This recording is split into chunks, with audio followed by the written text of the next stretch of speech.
Aujourd'hui,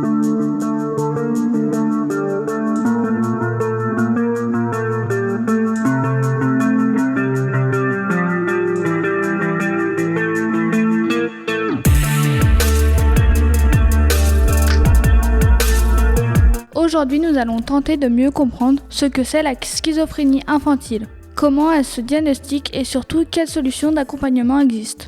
Pour en parler, nous recevons Angélique et Christophe, parents de cet enfant, dont un enfant atteint de schizophrénie qui partageront leur expertise et leur expérience sur ce sujet complexe. La schizophrénie se caractérise par des comportements étranges. Pouvez-vous nous expliquer ce qui rendait votre enfant différent des autres ? Il a 17 ans, il va avoir 18 ans, donc il a le QI d'un enfant de 8 ans. Et c'est vrai que là, il a son traitement. Avant, il entendait des voix, il parlait tout seul, il faisait pas mal de bêtises, il n'avait pas conscience du danger. Les personnes atteintes de schizophrénie peuvent entendre des voix. Comment ces hallucinations auditives ont-elles pu affecter le comportement de votre enfant ? C'est déjà tout petit. Déjà, on voyait qu'il ne nous regardait pas, il fixait les objets qu'il ne regardait pas. On voyait qu'il souriait, on ne savait pas vraiment à qui. Et puis, on voyait qu'il parlait tout seul. Depuis tout petit, parce qu'on parle de schizophrénie infantile, donc depuis tout petit il parlait tout seul, on voyait parler tout seul, il parlait avec quelqu'un et il n'y avait personne. La schizophrénie peut être difficile à diagnostiquer. Comment avez-vous vécu le processus du diagnostic pour votre enfant ? Il a encore 17 ans, mais on n'a pas fini encore, c'est compliqué, c'est long, c'est un parcours qui n'est pas vraiment reconnu, c'est compliqué. Au quotidien c'est compliqué, faut être soudé. Ce trouble psychiatrique fait souvent peur, comment avez-vous réagi ?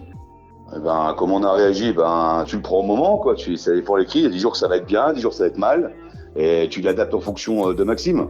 Moi, je le vois au regard. Quand il a le regard noir, c'est que la journée va être compliquée. Quand il a le regard qui est normal, je sais qu'on va passer une bonne journée, quoi. Après, ça, c'est l'habitude avec son enfant, quoi. Les personnes atteintes de cette maladie ont besoin d'une prise en charge spécifique. Quel est le traitement de votre enfant et comment est-il suivi ? Il a commencé le traitement, il avait 4 ans, et là, en ce moment, il a au moins une dizaine de traitements, il a essayé. Là, depuis 4 ans, on est sur clozapine. Donc, c'est des psychotropes, il en a 2 le matin, 2 midi et 1 le soir. Et ce qui le permet d'être un petit peu connecté avec nous, puis il peut avoir un semblant de vie normale, quoi. Quelle stratégie utilisez-vous pour apaiser votre enfant quand il fait une crise ? Quand il était petit, quand j'arrivais pas à le contrôler, on le mettait sous la douche. Ça le calmait un petit peu.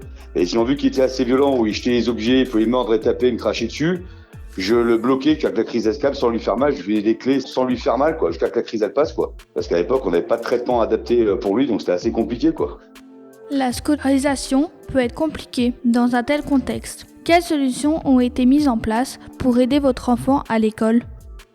La mise en place, on s'est battu pour qu'il ait dans une école spécialisée, et puis t'es derrière lui H24, t'essaies de le surveiller, quoi.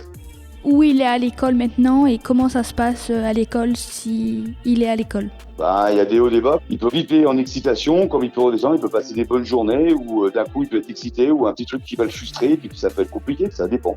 Chaque jour est différent, quoi. Dans quelle école est-il ? À l'IM Pro à Bourg-Péronat. La schizophrénie peut provoquer un isolement social. Comment votre enfant vit-il ses relations avec les autres ? Il n'a pas de relation à part ses frères et sœurs, et puis la famille proche. Sinon, niveau copain, il est à l'école, mais sinon il n'a pas vraiment de copains, c'est compliqué, quoi.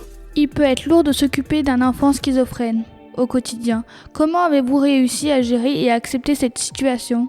Tu l'acceptes parce que c'est ton enfant et leur différence fait la force. Donc, entre guillemets, tu les as fait, tu les assumes. Tu lâches pas, puis il faut être soudé.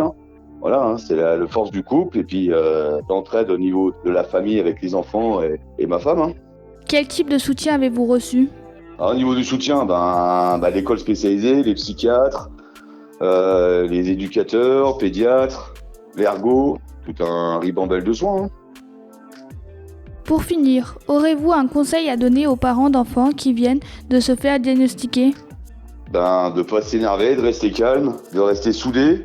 Et quoi qu'il arrive, il faut toujours pas avoir un truc en négatif, il faut voir les choses en positif. Le peu de choses qu'il fait bien, il faut l'encourager sur cette voie-là et essayer de lui faire comprendre. C'est pas toujours simple, mais c'est comme ça. Nous arrivions au terme de cette interview consacrée à la schizophrénie chez l'enfant.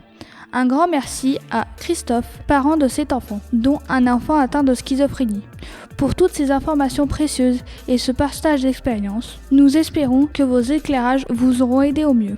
Comprendre cette maladie complexe et les enjeux qu'elle soulève. Si vous avez des doutes, des questions ou si vous pensez qu'un enfant de votre entourage est concerné, n'hésitez pas à contacter un professionnel de santé. médecin, pédiatre, psychologue, psychiatre. Vous pouvez également réécouter cette émission ou la partager autour de vous sur radioaléo.fr.